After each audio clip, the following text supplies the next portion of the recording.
হুদায়বিয়ার সন্ধির চুক্তিপত্রে মক্কার কাফিরদের চাপিয়ে দেওয়া শর্তগুলো দেখে সাহাবীদের মন চরম বিষণ্ণ হয়ে যায়। সবার মনে একটাই কষ্ট, আমরা কি তবে কাফেরদের কাছে মাথা নত করলাম? স্বয়ং হযরত ওমর রাদিয়াল্লাহু তাআলা আনহু ক্ষোভে অস্থির হয়ে নবীজিকে জিজ্ঞেস করে বসলেন, আমরা কি সত্যের উপর নেই? তাহলে কেন আমরা দিনের ব্যাপারে এই অপমানজনক শর্ত মেনে নিচ্ছি? সাহাবীদের এই চরম হতাশার মুহূর্তে মদিনায় ফেরার পথে আসমান থেকে নাজিল হলো এমন এক সূরা, যা পড়ে নবীজি সাল্লাল্লাহু আলাইহি সাল্লাম আনন্দে উঠে বললেন, আজ রাতে আমার উপর এমন একটা সূরা নাজিল হয়েছে যা আমার কাছে দুনিয়া এবং এর ভেতরের সবকিছুর চেয়েও বেশি প্রিয়।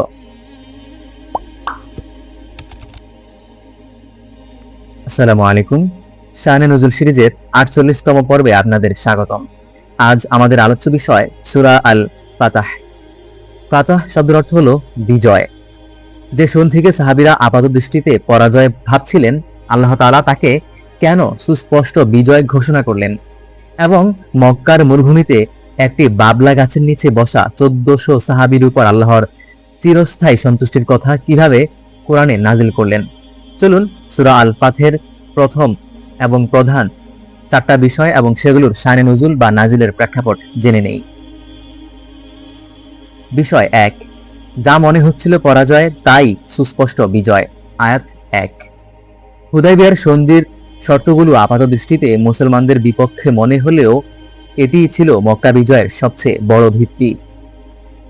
হযরত ওমর রাদিয়াল্লাহু তাআলা আনহু থেকে বর্ণিত, হুদায়বিয়া থেকে ফেরার পথে নবীজি সাল্লাল্লাহু আলাইহি সাল্লাম এর উপর সূরা ফাতাহ নাজিল হয়। নবীজি সাল্লাল্লাহু আলাইহি সাল্লাম ওমর রাদিয়াল্লাহু তাআলা আনহুকে ডেকে বললেন, আজ রাতে আমার উপর এমন সূরা নাজিল হয়েছে যা আমার কাছে দুনিয়ার সবকিছু চেয়ে প্রিয়। এরপর তিনি তেলাওয়াত করলেন, নিশ্চয়ই আমি আপনাকে এক সুস্পষ্ট বিজয় দান করেছি। সূরা ফাতাহ আয়াত ১। ওমর রাদিয়াল্লাহু তাআলা আনহু অবাক হয়ে জিজ্ঞেস করলেন, ইয়া রাসূলুল্লাহ, এটি কি সত্যি বিজয়? নবীজি সাল্লাল্লাহু আলাইহি সাল্লাম মুচকি হেসে বললেন, হ্যাঁ, যার হাতে আমার প্রাণ তার কসম, এটি মহাবিজয়।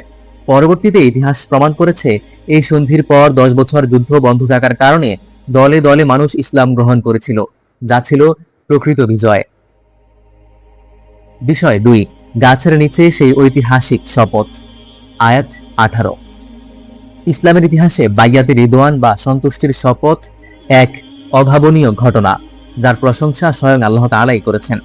সহিহ বুখারীতে হযরত জাবের রাদিয়াল্লাহু তাআলা আনহু থেকে বর্ণিত, হুদায়বিয়ায় অবস্থানকালে নবীজি সাল্লাল্লাহু আলাইহি সাল্লাম উসমান রাদিয়াল্লাহু তাআলা আনহুকে মক্কায় দূত হিসেবে পাঠান। হঠাৎ গুজব ছড়িয়ে পড়ে যে কাফেররা ওসমান রাদিয়াল্লাহু তাআলা আনহুকে শহীদ করে দিয়েছে। এই খবর শুনে নবীজি সাল্লাল্লাহু আলাইহি সাল্লাম একটি গাছের নিচে বসে ১৪০০ সাহাবীর কাছ থেকে জীবনের শেষ রক্তবিন্দু দিয়ে লড়াই করার শপথ গ্রহণ করেন। সাহাবীদের এই ত্যাগে আল্লাহ এতটাই খুশি হলেন যে তিনি ঘোষণা করলেন, মুমিনরা যখন গাছের নিচে আপনার কাছে বাইয়াত গ্রহণ করছিল, তখন আল্লাহ তাদের উপর সন্তুষ্ট হয়েছেন। তাদের অন্তরে যা ছিল তা তিনি জেনে নিয়েছেন, ফলে তিনি তাদের উপর প্রশান্তি নাজিল করেছেন এবং তাদের এক আসন্ন বিজয় পুরস্কার দিয়েছেন। সূরা আল ফাতাহ আয়াত ১৮। নবীজি সাল্লাল্লাহু আলাইহি সাল্লাম বলেছেন, যারা ওই গাছের নিচে শপথ নিয়েছে তাদের কেউ জাহান্নামে যাবে না। বিষয় ৩, মুনাফিক ও বেদুইনদের মিথ্যা অজুহাত। আয়াত ১১ থেকে ১২।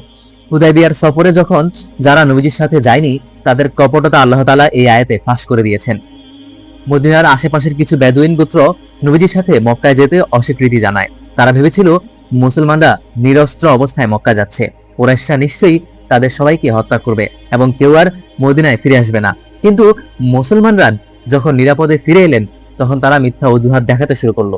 আল্লাহ তাআলা তাদের আসল চেহারা উন্মোচন করে বললেন, পেছনে পড়ে থাকা বেদুইনরা আপনাকে বলবে, আমাদের ধন সম্পদ ও পরিবার পরিজন আমাদের ব্যস্ত রেখেছিল, তাই আমাদের জন্য ক্ষমা প্রার্থনা করুন। তারা মুখে এমন কথা বলে যা তাদের অন্তরে নেই, বরং তোমরা ভেবেছিলে যে রাসূল ও মুমিনরা কখনোই তাদের পরিবারের কাছে ফিরে আসবে না, আর এই ধারণাই তোমাদের অন্তরে সুশোভিত হয়েছিল। সূরা আল ফাতাহ আয়াত ১১ থেকে ১২। বিষয় ৪, সাহাবীদের অতুলনীয় বৈশিষ্ট্য। আয়াত ২৯। সূরার একেবারে শেষ আয়াতে আল্লাহ তাআলা সাহাবায়ে কেরামদের এমন নিখুঁত চিত্র তুলে ধরেছেন যা তাওরাত এবং ইনজিল কিতাবেও বর্ণিত ছিল। আল্লাহ তাআলা বলেন, মুহাম্মদ সাল্লাল্লাহু আলাইহি ওয়াসাল্লাম আল্লাহর রাসূল এবং তার সাথে যারা আছে তারা কাফেরদের প্রতি অত্যন্ত কঠোর এবং নিজেদের মধ্যে পরম দয়ালু। আপনি তাদেরকে রুকু ও সেজদায় অবনত অবস্থায় আল্লাহর অনুগত ও সন্তুষ্টি তালাশ করতে দেখবেন। তাদের সেজদার প্রভাবে তাদের চেহারায় বিশেষ চিহ্ন রয়েছে। সূরা আল ফাতাহ আয়াত 29। সাহাবীরা যুদ্ধের ময়দানে শত্রুর সামনে পাহাড়ের মতো অটল থাকতেন, কিন্তু নিজেদের ভাইদের জন্য তাদের হৃদয় ছিল মোমের মতো নরম।